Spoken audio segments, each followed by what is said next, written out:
part of the healing journey also includes the what's next. You know, it's like you walk down this path, you do all this work, you go to the therapy and the podcasts and the coaching and the seminars and the groups, and you read the books and you do all the things, and then you're kind of in your life on the other side of it, like, well, what's next?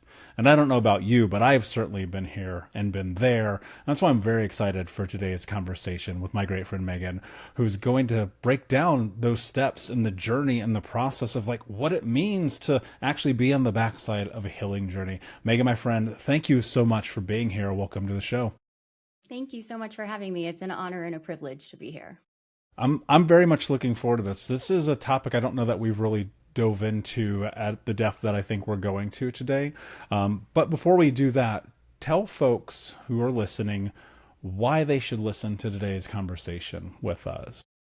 Yeah, so for me, I think I this is a conversation I wish I would have heard probably years ago because it is that conversation about what comes after. And too often we hear about the stories of survival of people who have gone through things, and then the fact that they survived is kind of where the story ends. But there's a whole secondary story that I think is really important. And some of that is about how to let good come back into your life after you've spent so long bracing for all the ways in which like the shit can hit the fan. And so for me, that's really what I think I would want people to know is that this conversation is about when good can come back into the life after having survived the worst of the worst and seen the awfulness that life can offer. How do you learn to accept the softness and the goodness that life can also offer as well? Yeah, which I think is like one of the most difficult things that we do. And I think that that happens because you get trapped into this idealistic version of your life based on your experiences. And then if you've never, like for me, had the experience of like there's more, the more can feel like a lie, right? I'm sure we'll talk about self-sabotaging behaviors and things of that nature. But there is a point in time where you no longer have to be in survival mode. So I guess first, how do you get there? What was your journey? What did it look like for you? What were your experiences? What was the process to get to surviving? And then what was obviously a loaded question, but on the backside, high level, because we're going to get into it a little bit more, but what has the process been and look like for you on the backside of that? To go from here's my experience and here's my life to these are some of the things I noticed. Yeah, so speaking about it from a high level, so I am a survivor of childhood sexual abuse and intimate partner violence that led to a long time of kind of self-loathing and just really not having any sense of self-worth, and just kind of my worth was dependent on what everybody else wanted from me. So I was a high achiever, I was a high functioner, so no one knew to even look at like me and think that there was something wrong, to even ask if something was wrong. And I thought that that meant I was doing everything right. I was surviving the way that you're supposed to survive because no one was asking me questions. No red flags were going up. But what ended up happening is I hit tremendous burnout. And as you do, eventually you hit a wall where you can't carry the shit anymore and you have to figure out how to handle it.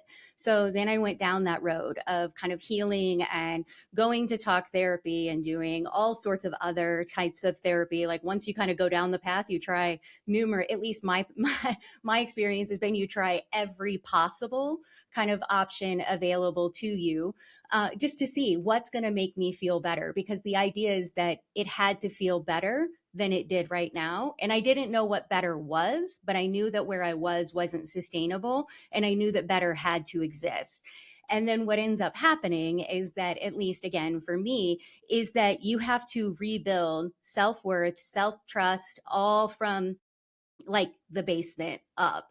And so it was a lot of trying different things, seeing what worked, seeing what didn't. I didn't even know who I was. So my sense of identity was lost because it was wrapped up in what other people thought of me and never in knowing myself. And so all of these things kind of compounded, and it was just this endless array of trying and failing, or trying and something working for a second and then not working, and trying to figure out what like basically throwing stuff up against the wall just to see what would stick. And out of that became something, right? And so I get to this place of no longer numb, but neutral. And I think that there's that big distinction, right, between numb and neutral. And when you get to neutral, you start to realize, oh, wait, I've lived numb for most of my life, which meant that I lived expecting pain and never letting good in. So I was really only half alive. And there was a whole other half of aliveness that I wanted to explore that scared the ever living hell out of me. And all of that is the goodness, right? It's the things that you stop allowing to come in because you are protecting yourself. And now suddenly rest, ease, peace, comfort, support, all of these things that you've been avoiding your whole life are now open and available to you, but you don't know how to let them in and receive them. And so that becomes like a whole different kind of ball game. Hmm. Yeah, I mean, I resonate to with all of that. You know, especially having childhood sexual abuse myself. Your identity. I've thought this many times over the years. You can't have an identity if you've never even had the basis to build who you are. And I think for myself, and obviously for a lot of people who listen to this show, that's where we start. We had abusive parents, we had abusive siblings, we had abusive teachers and community, and some of us really violent experiences and very sexually abusive experiences. And then, of course, that tends to play out in adulthood because we don't understand that those things that at one time were not right become our kind of nomenclature for navigating the world.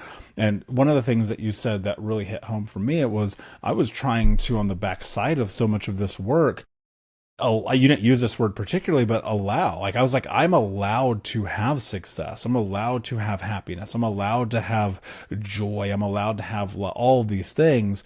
And that at times has been, even to this day, vastly more difficult than sitting into a room and talking about bad shit that happened.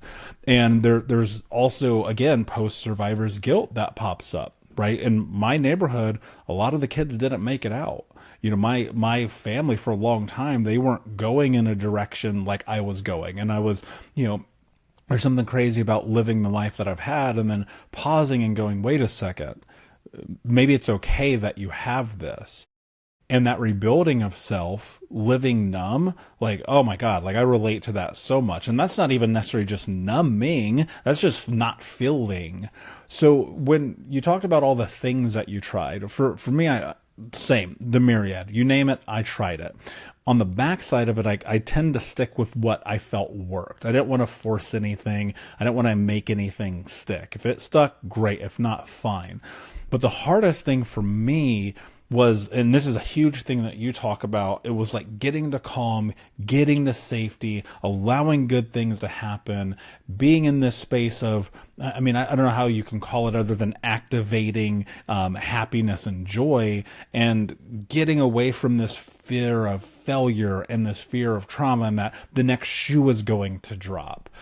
What does that look like? Because in the window, here's how I see it. You're standing in front of a door, and on the other side of the door, that's this life that you have started to envision, but you're still in the house. And the idea of like walking outside is awfully terrifying. So how do you step into that life? What is that process looking like? Yes. So it's so hard. I mean, I don't want to I sugarcoat agree. it because it's so hard because everything in you wants to not trust it, to not believe that it can be real. It's kind of the idea that in some ways it feels like it could be too good to be true, so it immediately feels suspicious. But then also, it's this idea of like, what's the catch?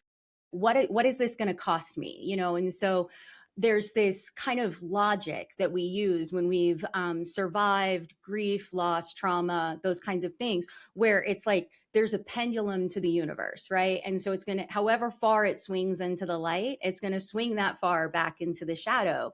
And when you've spent so long protecting yourself from the shadow, you don't want to go that far into the light because the light feels dangerous because the backswing is coming for you, and you know that. And so it's like, well, how long is this going to stick around? Because at some point something awful is going to happen, and then I'm going to have to deal with that. And if I put my defenses down to let the good things in, how am I going to scoop them back up to protect me before I get hurt again?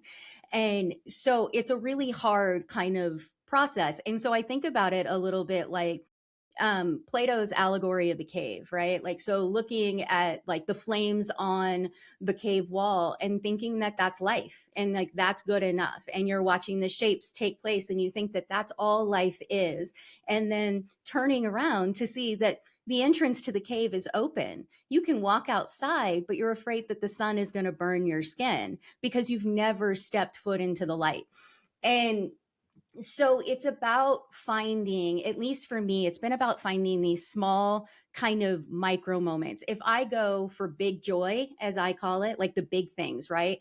That's too much too fast and I'm going to immediately shut down, and kind of the internal defenses will not let that come in. But if it's something small and the, impact of it or the loss of it isn't that significant, right? So it's just like standing in nature and looking at a beautiful tree and breathing in for a moment and just letting that moment of presence, of just being in stillness with yourself, with nature, letting that land and stacking moments like that up and allowing yourself to see that, wait a minute, this has been available to me the whole time. Like, all of these little micro moments of joy and goodness have been here. I just haven't been present with them. I haven't been letting them in. So for me, mindfulness, meditation, breath work, yoga, all have been really helpful in allowing me to stay embodied in myself without immediately retreating to my brain and trying to think my way out of something or think about how it can all go wrong. I can just stay present for a couple of breaths and allow whatever's there to just be. And then the next few moments or whenever I can do it again and again and again. And then that just builds capacity without having to worry about that pendulum swinging backward. Hmm. Yeah, letting it land, that's real. I think about that a lot because I've had these moments over the years where I just disappear and get caught up in all the things and never have a moment to be like, I'm actually on a walk. Like one of the things that I do, I will literally look at my fucking hand. Like I'll look at the palm of my hand and be like, I am inside of this vessel right now, right? My organism is present. This is where I am. And I'll do a body scan. And I think that has been incredibly beneficial for me in my journey because there's something about getting to being present, which my therapist has said this to me so many times in my tenure with him over a decade, where he is just like, this is the moment. The past only exists in the present. And you can only exist in the present if you're pulling it in. And we get in this space of rumination. We get in the space of constantly battling ourselves. We get in the space of beating ourselves up. And we forget, like, just be fucking human. It's fine. And also, I think about this, you can't change it. Like, it's done. And I say this a lot, but there's always that like voice, right? And so I wrote this note as you're talking because I'm curious. Even with all of this and you're starting the backside, you've done the work, you're trying to navigate it, you're sitting in this moment.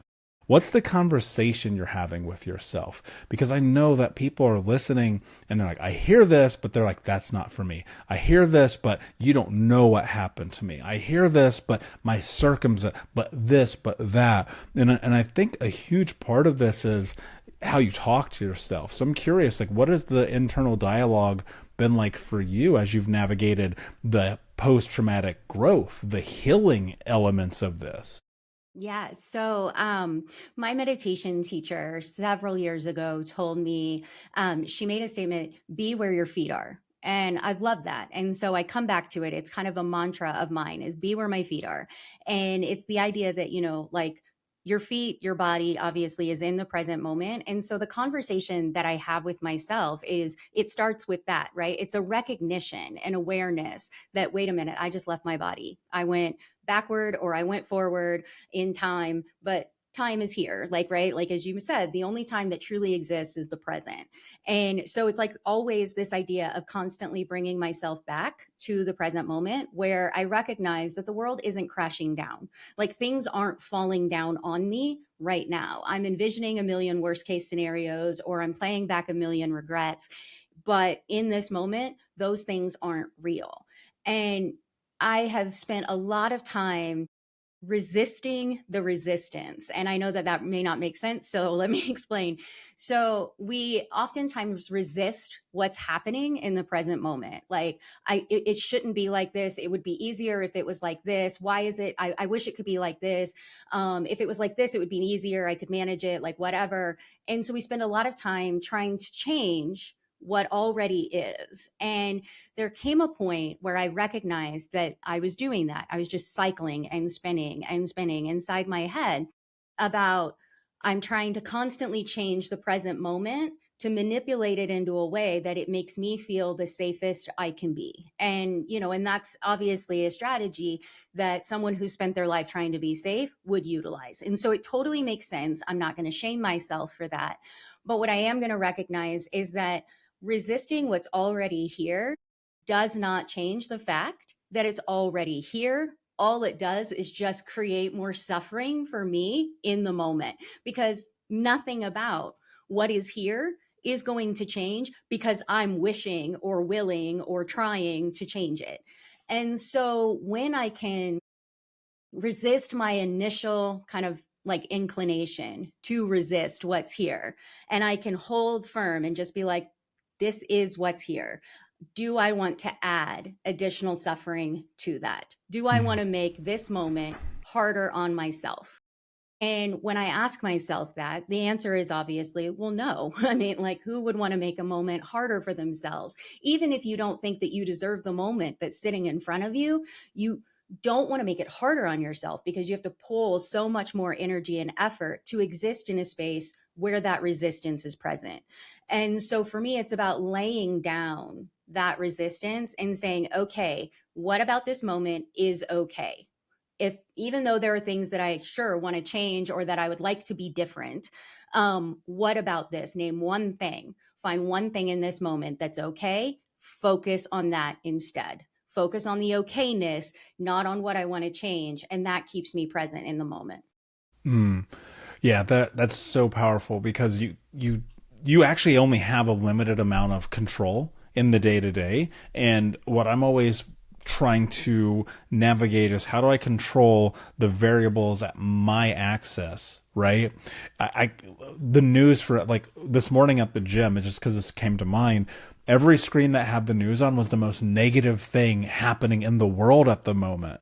And as communal species, I mean, we've only ever really been able to hold and understand enough knowledge and data for a tribe, right? 175 to 100 people, not things that are happening 100,000 miles away with a small village in a town we've never heard of, where an accident happened. Like, of course there's worldwide news. We hear about those things, but in the day to day, in the micro, it's so incredibly negative to just walk into the world, especially if you're in the Western states or the West. And more so, it's like, pull up your phone. What does your algorithm look like? When people are like, my algorithm is so negative, I'm like, that's a you thing. The algorithm doesn't feed you information. It only shows you what you're into, which I think is so fascinating, because people don't understand that these social media platforms, they want your attention. And so I don't know about what yours looks like, but mine's fitness, entrepreneurship, podcast, really dirty joke cartoons that I share with my girlfriend. And that's about it, right? Before, because I started getting into the news cycle, I was like, oh man, this is this political thing and that turmoil thing over here and that. And then I reset my whole algorithm. And that's how I start to look at life. I'm like, okay, what can I reset when I'm looking at the world that is at my fingertips, my real reality, not the fiction reality that I want to pretend that I live in, but in this real reality? What can I control? Control my efforts, my energy, my action, my time, the food I eat, what I listen to, what I watch, the people I talk to. I can control that, but that's it. I can control my reactions. I control my intention. But there's also the side of it where, you're like, cool, I get all that. I understand I have way more control in my life than most people probably realize. And yet we're playing this game where even this thing about feeling can feel threatening, where you're like, man, but you're telling me I can control everything, but why when I feel joy do I feel scared? You're telling me I can change my algorithm, but why is it that when I see people who are happy or ease or receiving or love or success, even after all this work, I still feel like it's not for me? Right. So let's dive into that and like the logic behind the nervous system, because I know that there's a parlay somewhere in here that people are missing, right? Between the brain and the body connection. So let's break that down so we can get them into joy. We can get them into ease and into receiving and into love.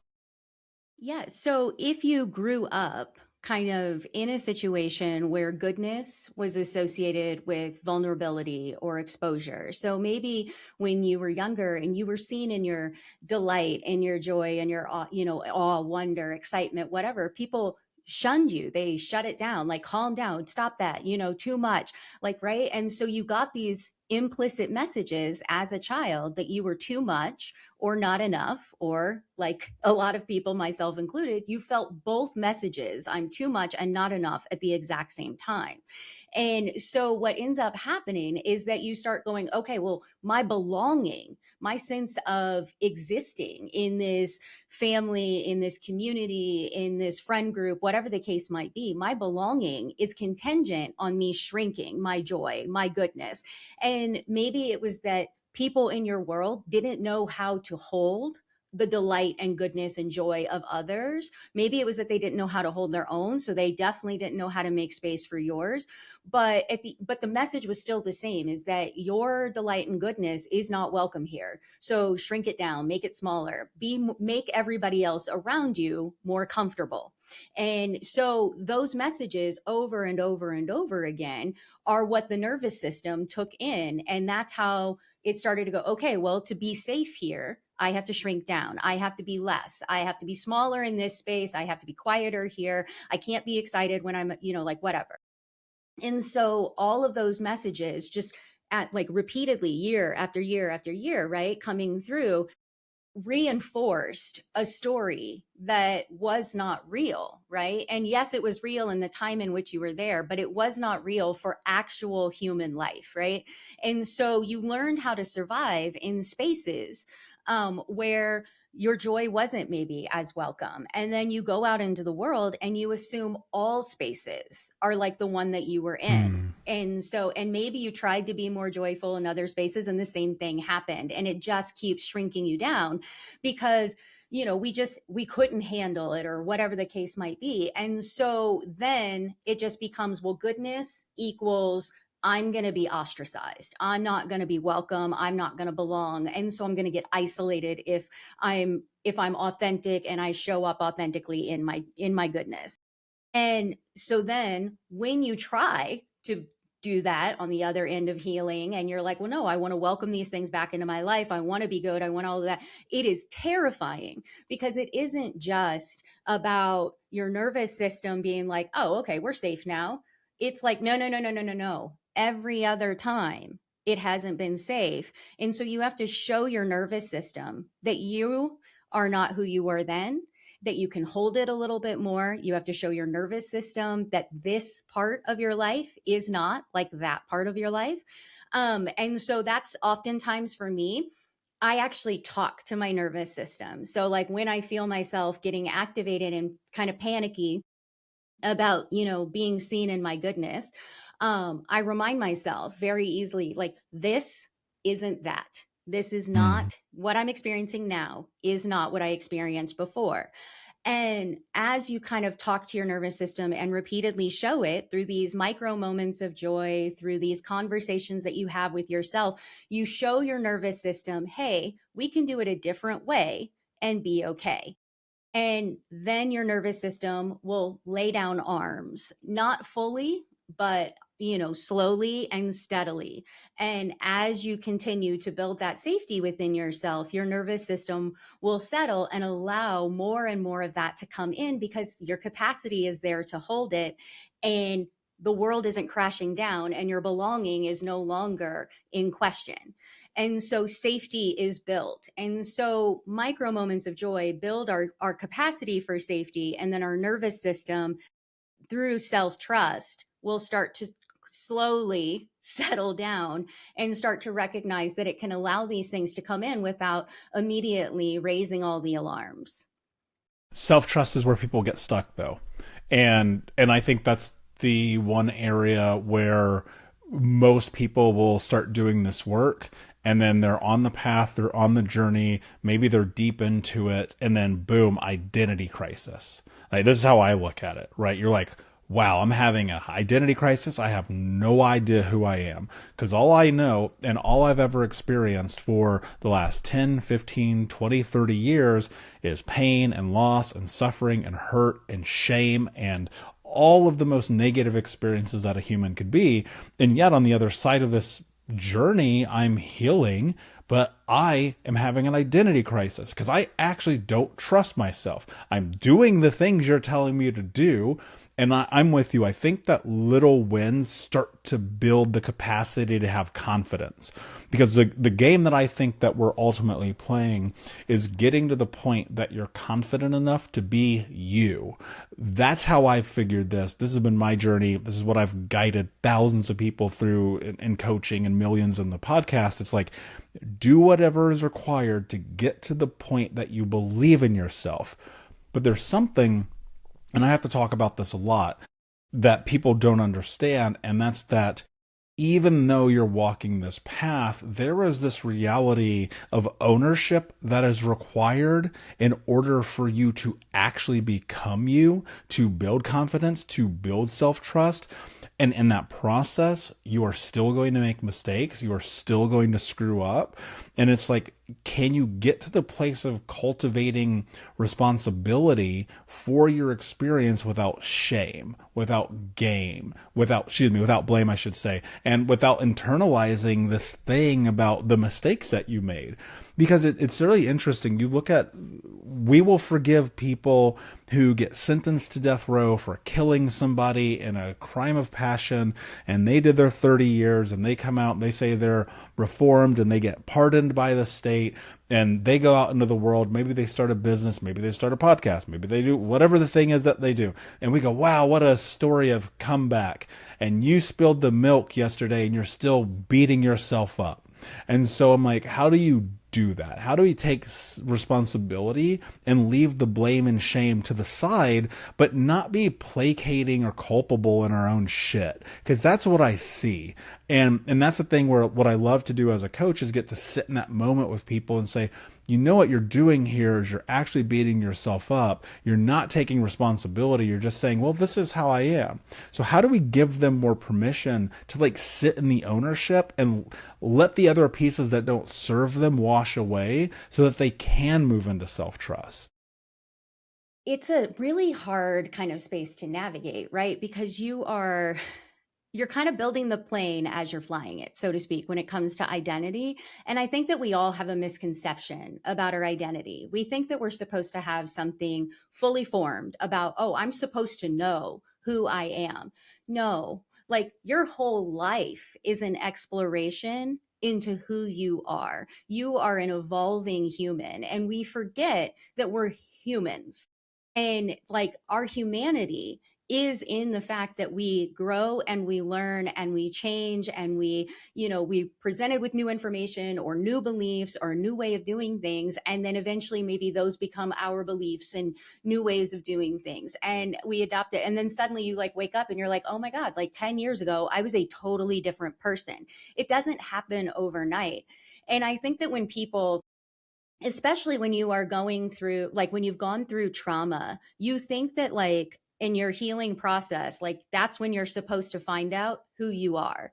And it's like, no, no, no. That's when you find out who exists underneath all of the stuff that people put on top of you and all of the stuff you put on top of yourself as protection. And so the healing journey itself is just peeling back those layers and seeing what still stays. And what stays are your values, your morals, your just kind of inherent beliefs that when we walk through the world, like I'm going to be a good person, or I don't think it's right to steal, or whatever the things might be. But we don't, that's not our full identity. Our identity is something that continues to grow and evolve over time. And so I think that we get lost a lot of times trying to think that there's supposed to be some fully formed answer that we are already supposed to know and that we're supposed to just live that.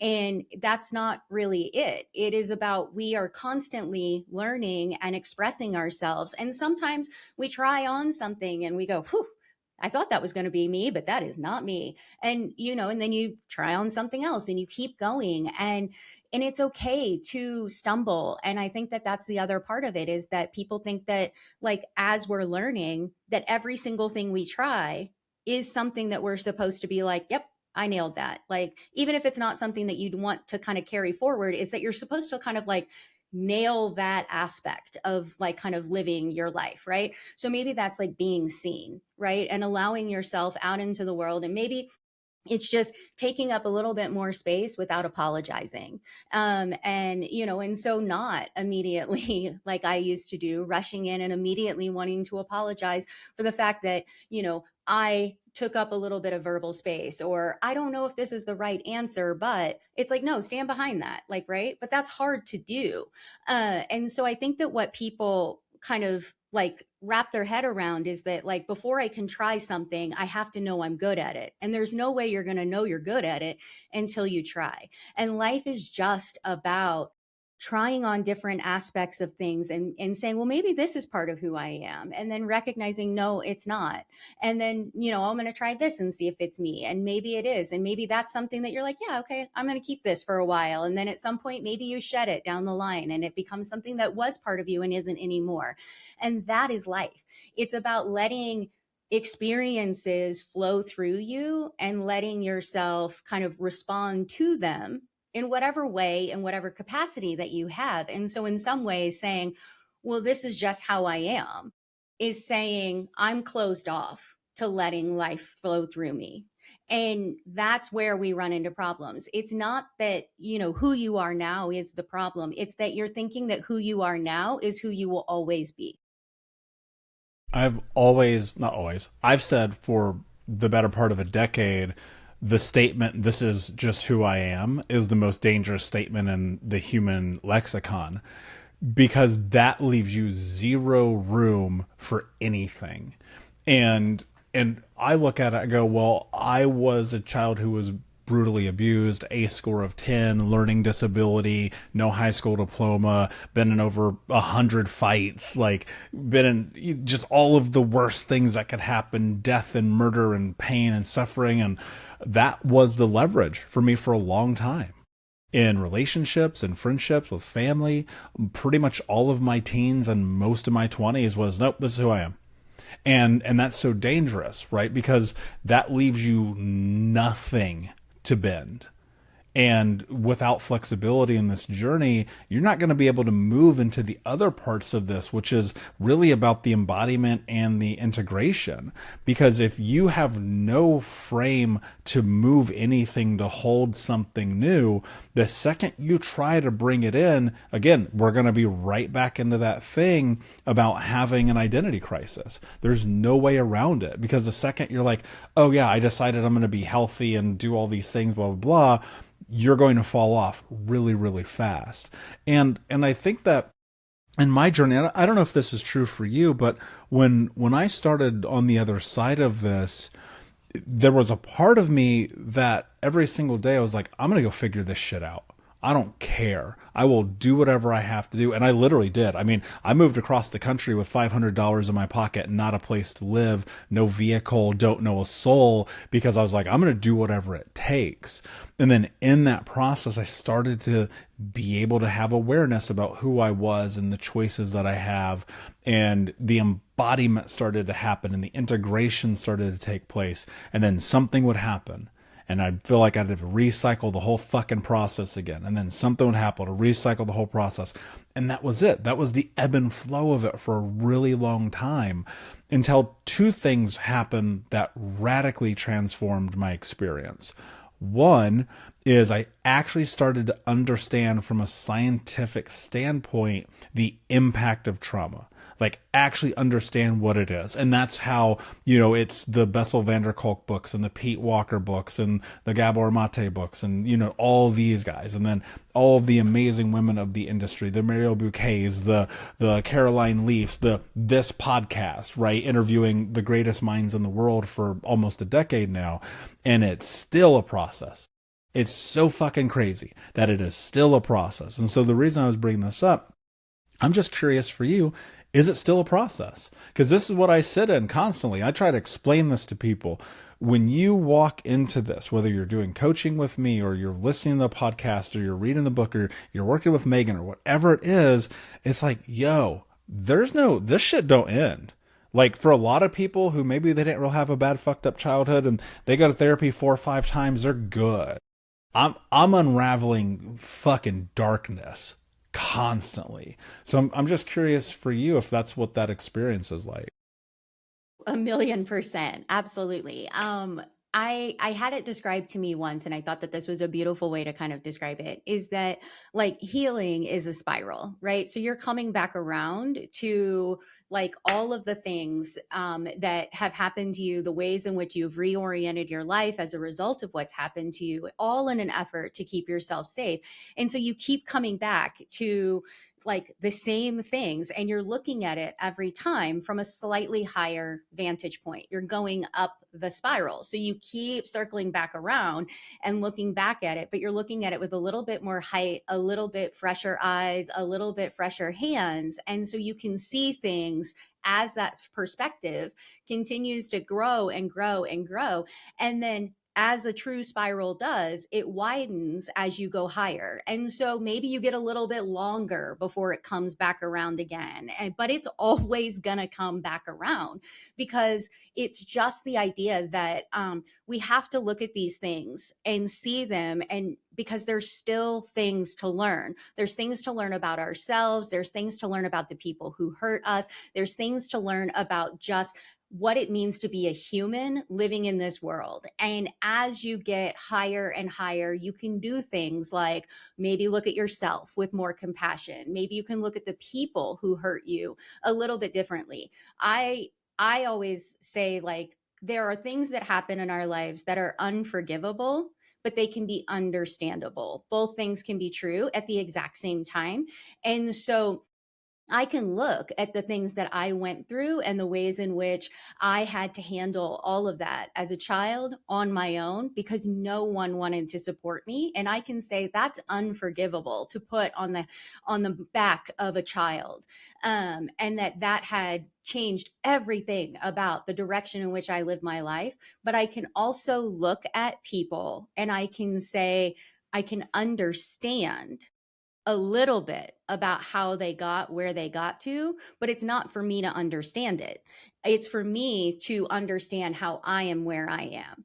And so I keep myself centered on my spiral, so to speak. But as we get higher and higher, we can have that different perspective. And that perspective can teach us more about who we are, underneath it all, who we want to be, and how we want to be better. So I know that, like, for me, I am the person now that I needed when I was 11 years old. And I didn't have that person. And so it took me, I'm 44 now. So it took me 33 years to become her. But I am the person that I needed when I was little. And now I can be that person walking into the world, and I get to be that person for that 11-year-old me for the rest of my life. But that 11-year-old that's inside me that does not understand what happened to them and why it happened and is trying to still make sense of the senseless, I can now hold her and be like, hey, it was awful. It was completely fucked up what you went through. And the thing is, you're not going to go through it alone. I am here now. I am going to be the person that is going to tell you that none of it was your fault, because there was no one back then to tell you that. Yeah, we have to be that for ourselves. And there is an immense reality of vulnerability in that experience. I think the most uncomfortable I've ever been, ever, of anything I've ever done, I mean, like, ever, my entire existence, was sitting in this moment and realizing what you just said for myself. Was being like, because as a kid, for me, it felt twofold between the physical and sexual abuse, all the things that I went through. There was a side of it where it was, I feel weak. And then you tack on, well, I'm a man and all these things. And then there's the other side of it where you go, well, I couldn't do anything about it because I was the people that did, they were so much bigger than me and they were the adults, and then you're kind of in this like weird tango with yourself about getting to this place of grace for you in your own journey. And then in that space, additionally being like, I know that that happened, we can't change it, it's the worst fucking thing imaginable, and it's awful and it shouldn't have happened. And I can't change that, but I can definitely change how I allow that to affect me today. That was the thing that changed my life, was being able to sit in that and go, wow, I'm actually in control. I have agency in this moment. I didn't then. And that is the biggest crime that I think gets committed against children, is their agency is stripped from them. And then worse, you talk about it and people don't believe you, or whatever the thing is, which we don't need to go down that path right now.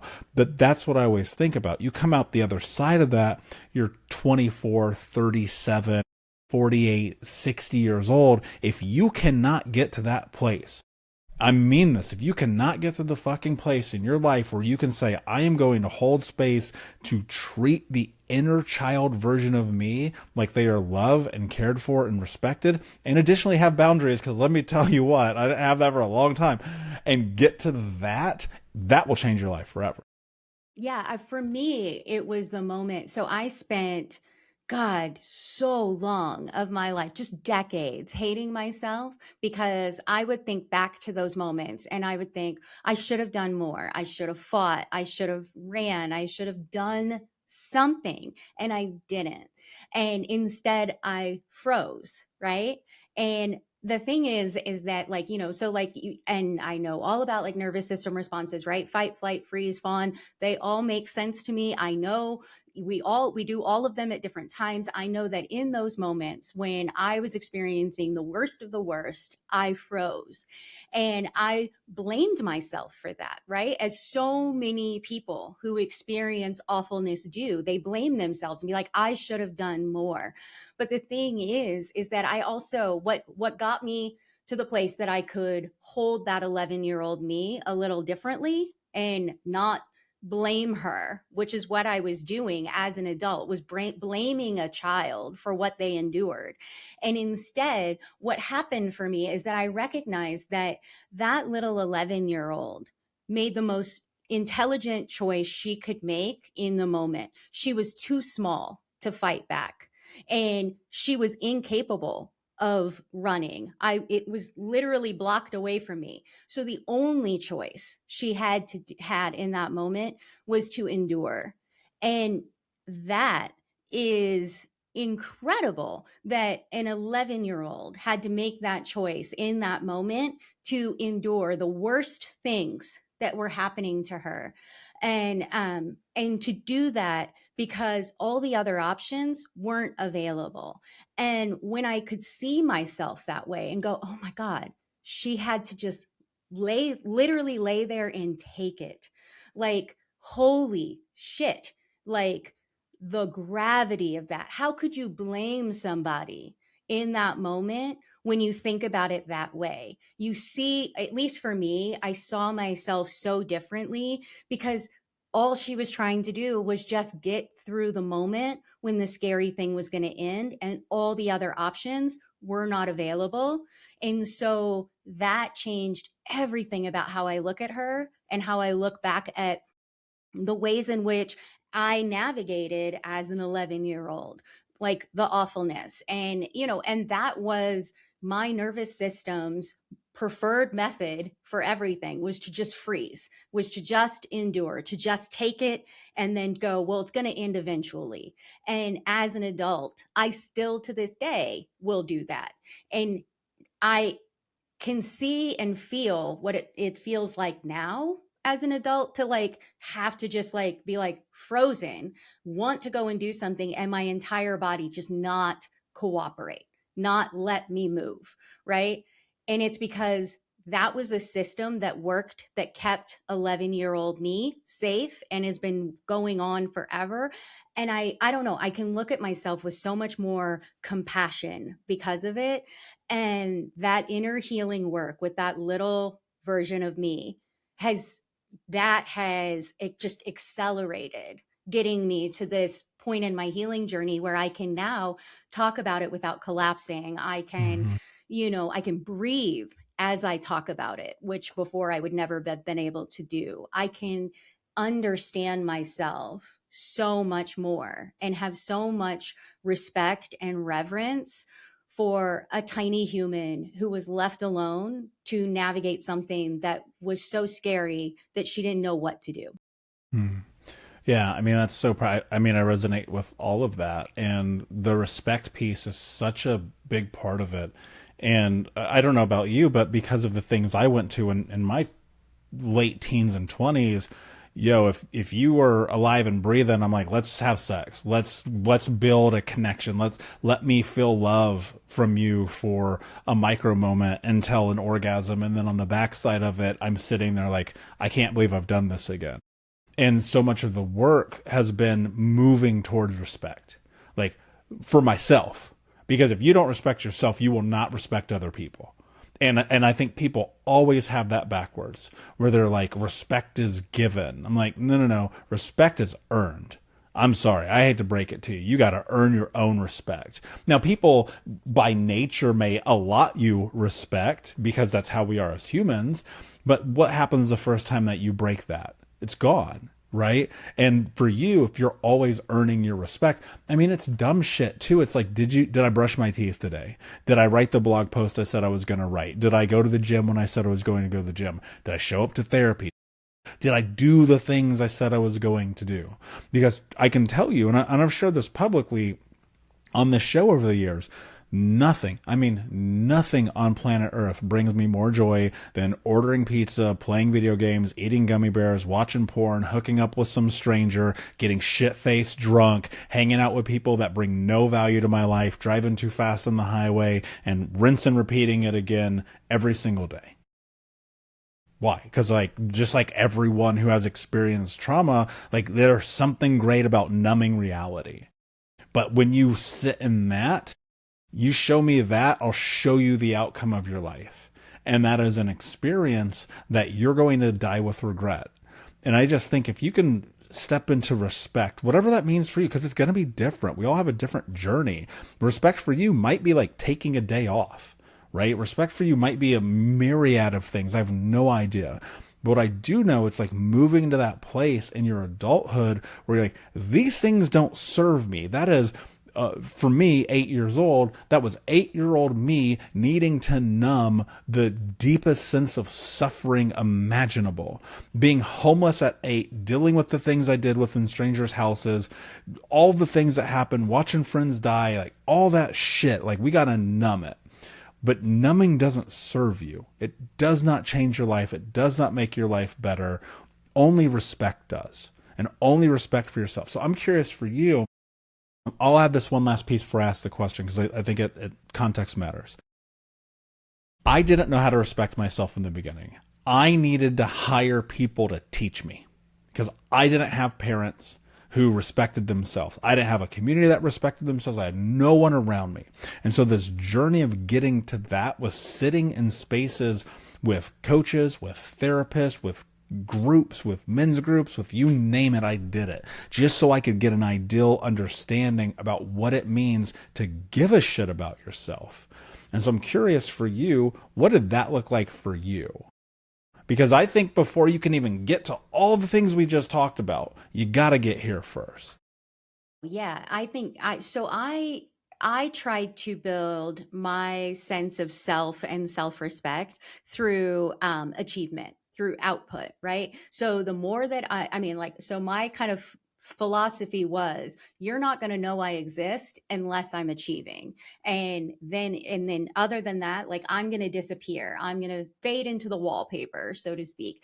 And so I was constantly looking for different things that I could do that could, you name the certifications, I probably got them, because like it was just like constantly, because it was a distraction for my mind. It was a way to focus all of this anxious energy that was existing in me into something that had clear walls, clear parameters. So allow me to overachieve. If you give me the rules for how to get an A, I'm going to get an A.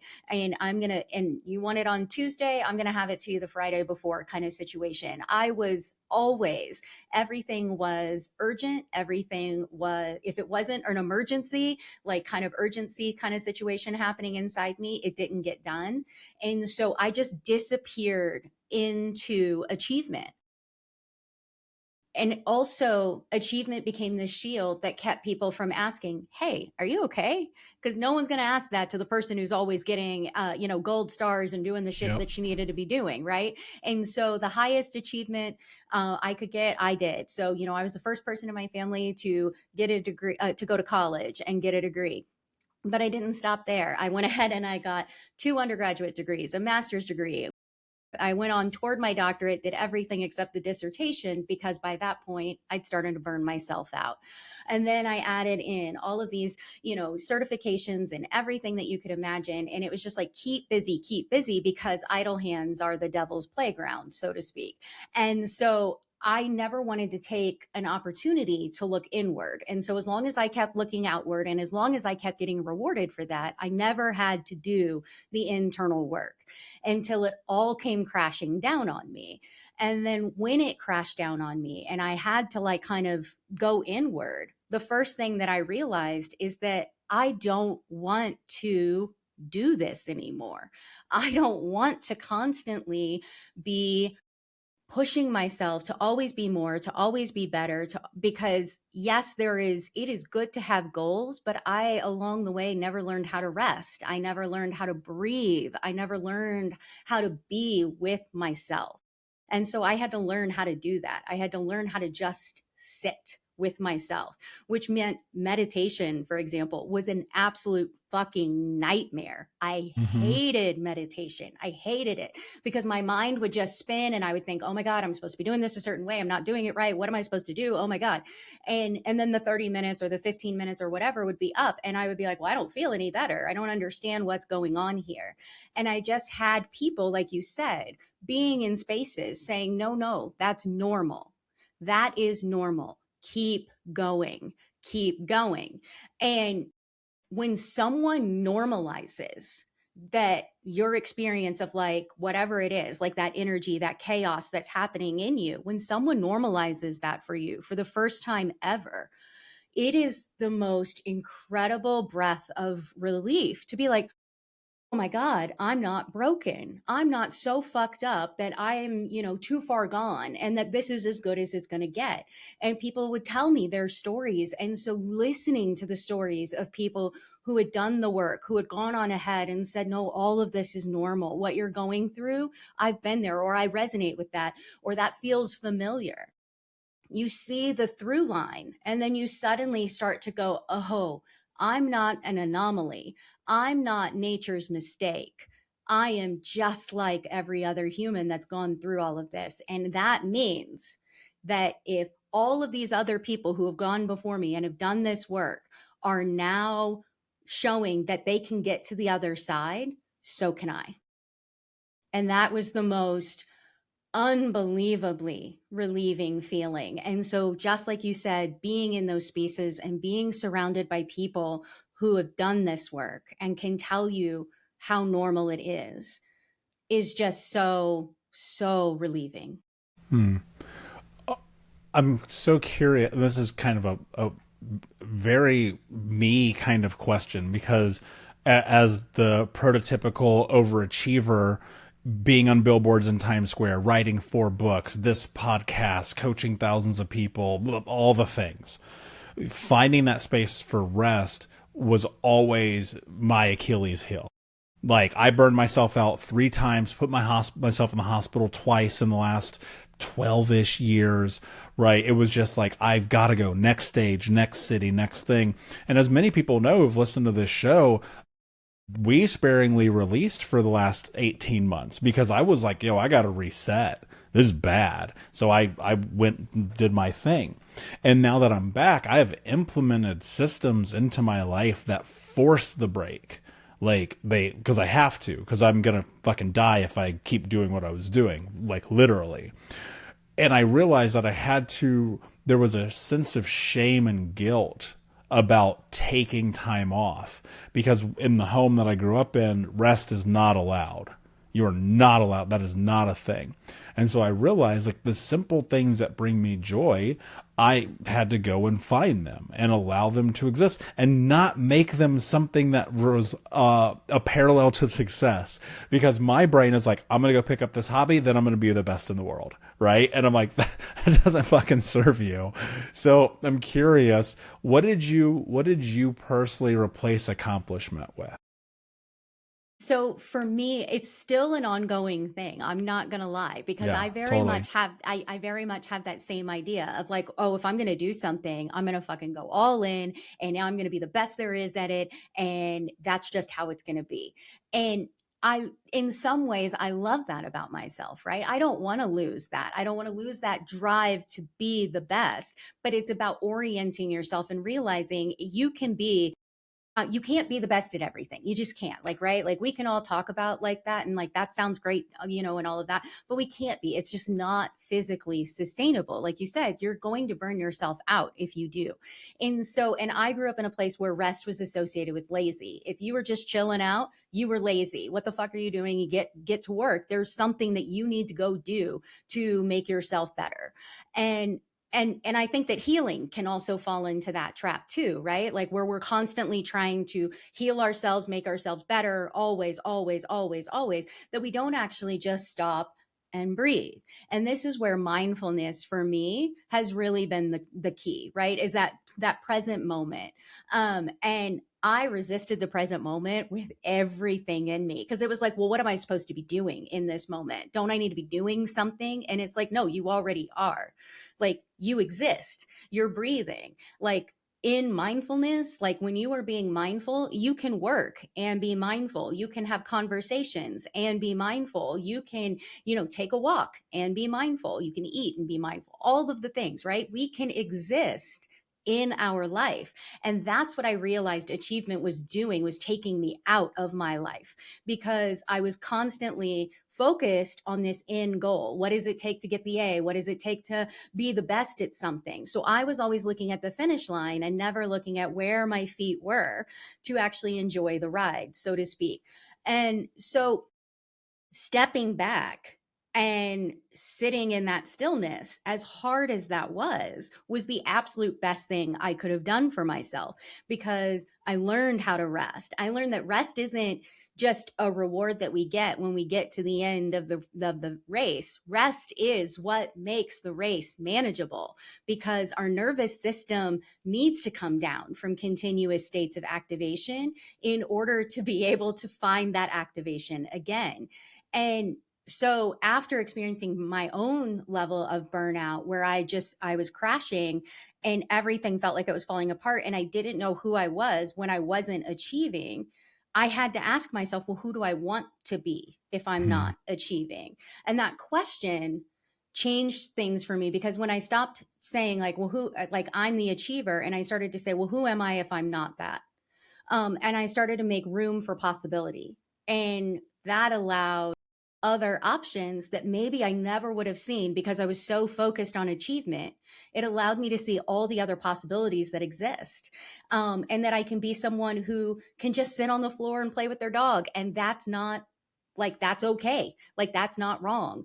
And I guess I always come back to achievement is beautiful until it is everything that you are hinging your entire life on.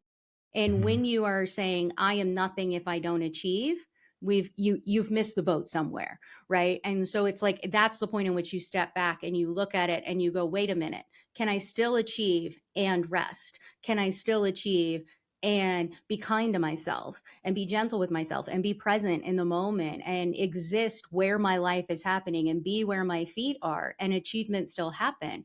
And what's one thing in this present moment I can do to move me forward without that sense of urgency behind it? Hmm. Yeah, and guess what? You can't take your achievements with you to the grave.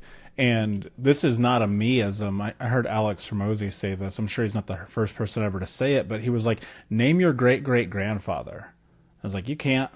Almost anyone I ever asked that question to, they cannot.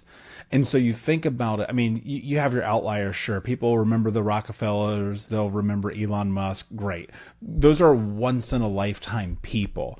And it's not that you can't be that, but you probably ain't going to. And that's fine. I know I'm certainly not. I have no inclination or mental fortitude to do whatever it is that those people have done. And that's cool. And so it's like, I'm going to work really hard now and do the best that I can. But this idea of just always trying to accomplish the next thing, I feel so much free letting that go. It doesn't mean I'm not driven. It doesn't mean we're going to go do amazing world changing things, because we are. It just means that in between that, like you said, can you play with the dog? Can you go out on date? Can you have dinner with friends? Can you, whatever that thing is that you used to say no to all the time, like, be a human. Megan, this has been just a wonderful conversation. I think that people, I know I certainly have gotten a lot out of this. But before I ask you the last question, I want to dive in and talk about the new book you've written. I want to talk about the experience in writing that, why you've brought this out, and most importantly, who it's for. Well, so my book is called Everwoven, a memoir and a reckoning. And it was originally, I mean, I'll be honest, it was for me, right? So I sat down and I wrote this book because it is a conversation between present me and the past versions of me who lived through, like, the shit show that was my life for the first, 28 years. And I wanted them to be able to have the opportunity to say their story in their words, right? And so I really wanted to have that dialogue with myself where I could offer the patience and the compassion with myself that I had never been able to offer before. But really, also, I wanted to channel those versions of me to say, this is your chance to say what you never said before because you didn't think somebody would listen to you, because it didn't think it would matter, because whatever. And so to honor them, right? As a way of saying, okay, I've got you. I'm going to set you down. But I had to face myself. And so much of the book is like kind of the questions that like that 11-year-old version of me wants to ask me, right? Like, why the fuck didn't you believe me? Why the fuck did you blame me when, it was when all of this was going on? Or, yeah, I have holes in my memory. That doesn't mean that something's wrong with me, right? And, those kinds of questions that sit inside your head and just stew. So I put them all on paper initially just for me. And then I thought about it and I thought, this is a story that is not so much about what I went through, but about what life is like after you go through it. And so it's about that picking up the pieces, right? So it's not the survival story, it's what comes after, and about picking up the pieces of a life that you don't really fully understand, that somebody like that doesn't even necessarily always feel like it's yours because it's been defined by the external validation and opinions and actions of others. And so this was also, in essence, a way to reclaim my own life, my own stories, my own memories, and say, this is the truth as I know it. And to put it out there in the world, because what we so often see in books about survival is that people go through bad shit and then they lived through it, they made it, the end. And that's like not the end. For most people, going through the bad thing is the beginning, and everything that comes after it and the ways in which we reorient our lives around what happened to us and the stories that we tell ourselves, and how those become limiting beliefs and defining characteristics of who we think we are. All of that gets left out of a traditional trauma story. And I think that, at least for me, I needed that book in the world. I needed a book that said, hey, here's all of the things that kind of, as someone who's going through survival mode, this is what I'm experiencing. And you can see the chaos and the ways in which I kind of wrestle with myself back and forth. And I wanted that story when I was going through it, and it didn't exist. And so I was like, well, I'm not the only person who wants this story. So this is Mm-hmm. for anyone who wants to know that what they're going through and the ways in which they are feeling this internal battle and tension within themselves, that that's normal. And so it's about creating that space where someone normalizes what we all kind of go through, but we don't ever really seem to talk about that much, or that we talk about it too high of a level that we don't get to hear it in a way that feels personal and real. And so for me, that's really kind of what the book is about and why I wrote it. Yeah, amazing. And it's one of those things that as I was skimming through it, and I unfortunately did not have time to read the entire book, but there were bits and pieces I'd read, and it would just make me think about when I wrote Think Unbroken. When I wrote my first book now 7, 8 years ago, I don't know, whenever it was, a long time ago. And it was like, I wrote this because I had this feeling of like, I don't have this book in the world. It's not accessible to me. I'm going to go and do it. And I actually did get that vibe reading, because like I never thought about that, but constantly I'd be having these conversations with myself. And I think it's just so potent. And I hope that people will go out and get it. And just quickly, if you can tell everyone where they can meet up with you, connect with you, get the book, tell everybody where you're at.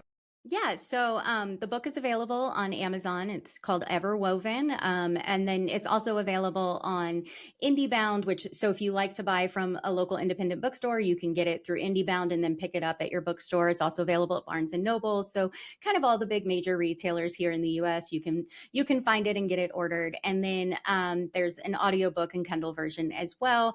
And then to find me, my website is meganmargherio.com. You can find me on Instagram and on TikTok as well. I do a lot of conversations about just like these little nuggets about letting joy in and the ways in which we can just soften ourselves a little bit to allow more good to come in, and why letting that come in, even in moments when it feels like the entire world is crashing down, why letting joy in is an act of resistance and an act of self-love. Yeah, love it. And guys, remember, if you go to thinkunbrokenpodcast.com, there will be that and more in the show notes for you. My last question for you, my friend, what does it mean to you to be unbroken?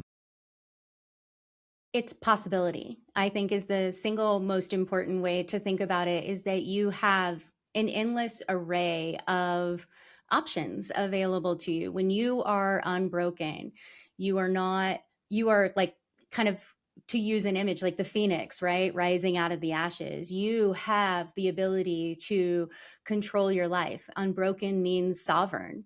And it's a recognition within you that wholeness is inherent, but also just a belief that where you go and who you are and who you become, all of it is exactly perfect and wonderful and needed in this world. I love that. Thank you so much for being here. Unbroken Nation, my friends, thank you guys so much for listening. If today's episode brought any value or hope for joy into your life and the post-traumatic healing growth journey that you're on, share this with someone. I guarantee you someone in your circle, someone in your life, in your community, maybe in your group, they could use today's conversation. And so you're making a huge impact in their lives as well when you do that. And we appreciate you listening. So until next time, my friends, take care of yourself, take care of each other, and be unbroken. I'll see you.